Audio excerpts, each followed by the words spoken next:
we feel better about ourselves when we do for others. And when we work as part of a team, we lose a lot of the ego that comes in an entire lifetime of being told how special we are. You actually get to see how other people live. I've been to parts of the world. We don't understand how lucky we are to have the life that we have in this United States. Welcome to the Hard Way podcast with Joe Sena, founder and CEO of Spartan Races. We're teaching you how to overcome your obstacles in your life the same way we teach our 10 million plus Spartans to overcome obstacles on the course, with insight from the smartest, most accomplished experts from every corner of the world. Get ready to elevate your life today. Joe Sena here, CEO and founder of Spartan and host of the Hard Way podcast. Got my buddy and veteran JC Glick on the line. He is CEO of the transition foundation called Commit. I mean, there's no better name for a company. Maybe Spartan's a better name, but Commit is a damn good name. Welcome aboard, sir. Thanks for having me. I'm excited to talk to you. We're gonna have some fun. I'm jealous, by the way. I'm jealous that I did not play a role in the military. I feel like I should have been guided there as a young person. I'm jealous that you're doing this awesome transition work. You know, I guess the grass is always greener on the other side. Let's talk about how did you make your way into the military? Like, how'd that happen? I want to say something first, but you can't leave that hanging and not let me respond to that. I was just talking to a buddy of mine. His name's Bill Butler, and he's the president of the National Veterans Memorial Museum in Ohio. And we were talking about people who haven't served. And he told me something, and I'm going to use it forever. And it's, if you're serving your community, you're serving your nation. And I think that we think that the only way to serve your nation is in defense of your nation, whether that's in the intelligence community or the military. But I really think that when we go out of our way to serve our communities, we're serving our nation. All of it's important. There's no comparative analysis on what's more important. I think what you're doing with your community, having been privileged enough to be in some of those races, you're bringing a sense of community everywhere you go. And that, I think, serves the nation. So not everybody needs to be in uniform. So the way I got in uniform was not the best childhood. I got into a place, I graduated high school and was kind of on my own for a couple of years, trying to figure stuff out. I was going to join the military because it was right before the Gulf War. I'd been estranged from my dad. And so I gave him a call and told him. He said, well, come talk to me and let me see you before you go join. And I went to go join, and he had talked to the recruiter and said, hey, don't take him right now because I haven't seen him in years. Let him, spend some time with me. So I walked out of the recruiting office with an application to the Naval Academy, which I was wholly unqualified for. And I went from basically being homeless and, bouncing from job to job to going to college. And while I was in college, I realized, I had a very strong sense that I owed the nation back, because I didn't think you could go from literally being homeless, like living on the street and couch surfing, to getting a college degree and becoming something with a whole lot of people helping me, my parents, my community. And I wanted to give back. So that's why I came in. And why I stayed is a very different reason, but that's why I went in. I would imagine it's a similar story, the part before you went in, and folks don't realize there is this option, which you're grateful you did.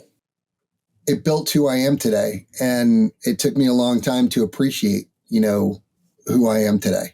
It wasn't the military did it. It was the men and women that I served with and for that built me into who I am today. And I think about the leaders that I was just, the Petraeuses, the McChrystals, the Snookuses, the Votels, the Nicholsons. I could go on and on. Not to mention, those were all senior leaders, but also, the Grippies, the Birches, the Massons, who as peers showed me what right looked like. And I would never trade that for anything. No, and so we need a way that when I hear these stories, right, we need a way to get kids, even like myself, when I was in a situation that you describe about yourself, that give kids that door, that opening, that option to go do this. And 50% of our audience listening is going to say, oh, this is terrible. Joe wants people to join the military. It's not a bad life. I mean, the folks that I meet, they're pretty damn happy. Maybe I'm only meeting the highly qualified, high perform. I don't know, but I hear some great things. I see some great lives. I see some great families. I don't know. You've seen every side of it. I believe that everyone should serve at some point in their life. I don't think you have to do 20 years to make it count. I think that a 3-year stint is a good stint. I think that it makes you thankful for the things that you take for granted on a daily basis. I think that in a world right now where individualism is highly appreciated or highly touted in the social media world, and we tell everybody how special they are, but you're not special unless you interact with your ecosystem. It teaches you how to be on a team, right? I mean, when I was in the military, when I joined, 80% of the people who served had been on a team. When I got out, less than 10% had played a team sport or had been in a team. And life is a team sport. Like, you cannot do anything by yourself, right? Whether it's your family team, or it's your work team, or it's your community team. To get through life, it's a team sport. And to learn to work on a team is what's important. I think people also think that the military is like really draconian, right? Like, they tell you what to do and it's a really Spartan life. And it's also like, I wasn't told what to do. I was told what the outcome needed to be and allowed to figure it out, right? I had a lot of say in where I went and what I did. And the Spartan times of my life were by choice, right? I volunteered for Ranger School. I volunteered to go to the Ranger Regiment. I volunteered to go to the Asymmetric Warfare Group. You get a choice. And there are people who have very different service experiences, don't do those things, but they still got to work on a team that was focused on outcomes. If you want to understand what truly being a teammate is, I don't know that there's a better place to do it. I'm meeting with RFK tomorrow, and I love what he's doing and what he's speaking about regarding health and wellness. And I wish we can convince some politicians to not only do that, which is very refreshing. Hey, we're going to try to get people healthy again. That's awesome. But man, it would be awesome to talk about this idea of, hey, let's do 1 year of service. And to your point, you're right? It doesn't have to be with a military uniform on, but 1 year with teammates doing some sort of service. Yeah, I think, AmeriCorps, I know, General McChrystal had talked about a service initiative for young people. And I think it's really important because I think we feel better. I mean, this is science, right? We feel better about ourselves when we do for others. And when we work as part of a team, we lose a lot of the ego that comes in an entire lifetime of being told how special we are. Gaining that humility, learning that loyalty, understanding. I mean, you want to talk about building empathy? Like, you actually get to see how other people live. Like, I mean, I've been to parts of the world where, man, we don't understand how lucky we are to have the life that we have in this United States. I was in a cab the other day. I don't think I told you this story. And my driver was, he was from Ethiopia. And, we were talking. I said, so what do you think about what's going on in this country right now? And he's like, I've lived through a coup attempt. There's been one leader of my country, since I was a child. I don't care how crazy you think it is here. This is the most put together country I've ever seen. Look, we need to improve a lot, right? I love what RFK is doing, much like what JFK did, talking about fitness as being, a holistic American. And we've gotten away from that somehow. But the other piece is, like, how are we integrating together? And we need to find opportunities to do that. No, I love what you just said about perspective. When people get flustered regarding the elections or whatever in our country, I think must have been pretty rugged during the Civil War. Must have been a tough time when we were fighting the British. Like, right. It must have been really rugged putting in a railroad from the East Coast to the West Coast and, getting eaten by anything that was alive out there. Like, I can't even imagine how tough life was, or go back 2,500 years ago. So, like, as you said, zoom out a little bit and pinch yourself and say, hey, even when it's bad, it's not that bad. We don't appreciate what we have. And the other piece is, I don't know that we always take accountability for where we are. So you can dislike both choices or like both choices. I don't know, or like one of the choices. But if you've got a complaint or frustration about the system and what it is, what was your accountability? Like, what did you do to stop it or to help it? And I think this polarization that we have, where if I don't agree with you, you're bad, as opposed to you have a different lived experience than I do. Of course you see things differently than I do. Let's figure out how we can come together. It used to be awesome to be an American. Like people should be proud of being Americans, not because we're better than anybody else, but because we do a lot of good stuff. And I think I'd like to see us get that back. Not easy in this new world, but again, best of all the worst that's out there. How do you transition folks? You're in the business, your charity focuses on transitioning warriors. Not an easy thing, because I think if I was returning home, and you'd be able to speak to this better than me, but if I was returning home and I was amped up and I got fueled by all that action, and now I'm coming back to, a less wild life, not easy. I struggled, 20 years, I did 11 combat tours. And 18 months after my last tour was my first of 4 suicide attempts. When I transitioned, when I left service, I walked into a really good position with a well-established consulting firm, and I was a partner. And, I had a job, but I didn't have an identity anymore, right? I had been a ranger my entire life. Like, what am I now?